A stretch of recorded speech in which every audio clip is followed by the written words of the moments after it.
Hey guitar enthusiasts, Nick here with Solo Guitars. Today we're going to go over some stuff as a customizable option for some of our kits. In this particular case, we have an LPK Junior, that's the Junior 1, and we are going to be taking this and making a conversion from a Floyd Rose, from a Tune-o-matic to a Floyd Rose. Now, in this case, we have to take the existing neck angle from 3 degrees down to a flat. So we're going to run through the options of how to do this efficiently, and from there, do a general setup for your Floyds. All right, so why is it important that we have to take the neck down? Well, as we have with our solo straight edge here, I can give you a brief explanation as to why. When it comes to a Tune-o-matic bridge, you want the neck angle to be at either a 1 degree or 3 degrees. So that's going to allow that extra space for that Tune-o-matic bridge to efficiently have the tuning stability it requires. So as you can see with this, it's sitting way too high to have the Floyd Rose sit efficiently, especially considering it is routed to be recessed. So to get around that, we're going to change the angle from a 3 degree to a flat in our neck pocket, which is going to give us that proper action height to allow us to really sit that Floyd where it's supposed to. We're going to use our trusty double-sided tape in this case because this is in the center of the table, so I don't have a lot of clamping space. I want to make sure that this is good and solid and it's not going to go anywhere, so I get a nice accurate routing.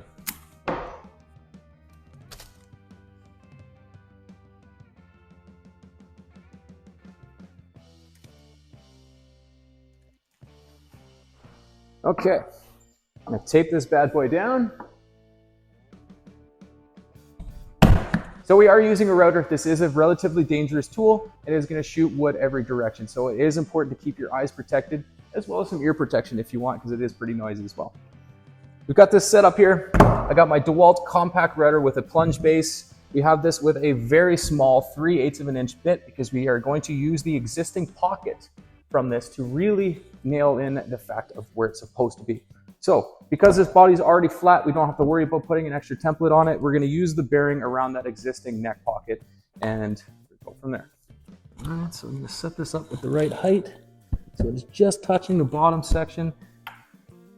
Ideally, we want to have the height once this is actually routed out so that the bottom side of the fretboard is going to be sitting flat against the body of the guitar. That's going to give you perfect action once you have the Floyd Rose installed.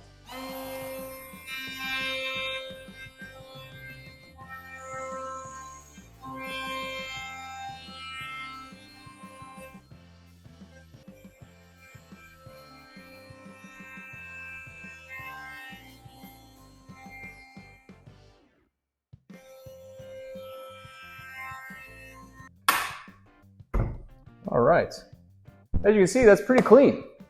I feel should have a nice set. I'm going to take it down just a touch deeper, just to ensure that I do have that exact spot that I'm looking for. So now I'm going to come down using my guide on the side here. We're going to just take this up just a touch, just shy of a 1/16 of an inch. Should do it. Round 2.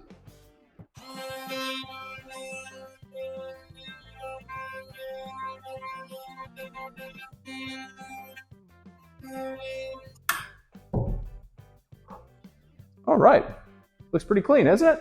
Now we should check our angle to make sure that we did it exactly what we're looking for. All right, this is exactly what I wanted to see in this case. We have the actual fretboard, the bottom side of the fretboard sitting flat against the body, which is going to give you more sustain as well in the end, as well as a better joint for your neck to the body. So I'm pretty hyped. That's a nice route job. That's something to definitely be stoked about. So with that said now, as you saw before with our solo straight edge here, you can see how far it was above the Floyd routing beforehand. Check it out now. As you can see now, we have almost half the amount replaced, which is a very good thing in this case. Where that's sitting now, you can actually have this Floyd sitting very far into that route and really have it truly recessed the way that is intended. So let's take the Floyd out of our box here and do a true dry fit.